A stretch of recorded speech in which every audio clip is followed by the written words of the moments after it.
American foreign policy pretty far in one direction.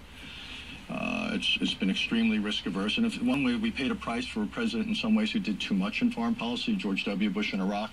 I believe history will be very critical of President Obama for what he hasn't done in Syria repeatedly, the gap between his rhetoric and the policy, and also for both what he's done and didn't do in places like Libya. When you say that, am I wrong in believing that I've heard you say before, we have to be very careful about our commitments there in the Middle East. We have to be very careful, I see lots of risk in doing many of the things that critics of the Syrian policy want us to do. Absolutely. And I think one of the lessons is you don't want to go in there with a large military footprint, hundreds of thousands of people. You don't want to go in there to change the society. I don't think our policy should be to have people in Syria reading the Federalist Papers in Arabic translation. That is not something the United States can or should commit itself to.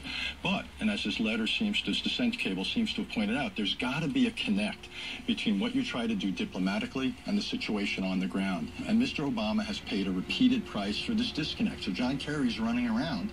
But John Kerry, I don't care how many hours he puts in or how many miles he puts in, he cannot succeed if there's a gap between what he's trying to create through diplomacy and what's happening on the ground.